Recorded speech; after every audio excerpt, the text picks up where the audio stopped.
My service in the Marine Corps was a huge part of my life. I would not be here today. I would not be the Vice President of the United States. I would not be the man I am today were it not for those 4 years that I served in the Marine Corps. Now, before I was enlisted, I was pretty terrified about the prospect of becoming a Marine. I'm sure that a lot of you can share that. I remember I had nightmares before I went to boot camp of drill instructors yelling at me, of being away from my family, of being constantly stretched well beyond my own physical limits.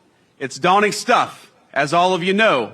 And as anyone who survived boot camp can tell you, it's all real. But my cousin Rachel, in particular, one last shout out to a former Marine. In particular, she pushed me to do it. A veteran of the Corps herself, she got it. She understood what joining does for a young man or a young woman. So she pushed me to go and talk to a recruiter, which I did, and I will never forget that conversation. Because at no point did he try to sell me on the United States Marine Corps. He warned me, said, you don't enlist in the Marine Corps to make money. And you all know that's exactly right. He said you might even go to war. This was back in 2003, right after we invaded Iraq. But what he did tell me is that enlisting in the Marines would teach me many things, including discipline and the virtue of leadership. And that was appealing to me, and I know it's appealing to Marines today and for every year of our 250-year history. Hoorah! But over the days that followed, what further dawned on me was that I needed to do this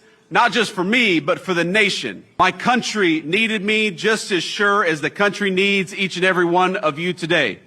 The September 11th attacks had occurred barely a year earlier. And as I weighed what enlisting would mean, the crisis in Iraq was becoming a full-out war. So I made the call. As an 18-year-old senior in the state of Ohio, it was one of the first times in my life that I recall feeling like the country actually needed me. And when I realized I had a responsibility to something so much greater than myself or even my family, and I had an obligation to act on that feeling of duty. And I know that's something that animates every single one of you, whether you're a private or a general. That spirit of service has been the spirit of the Marine Corps for 2.5 centuries.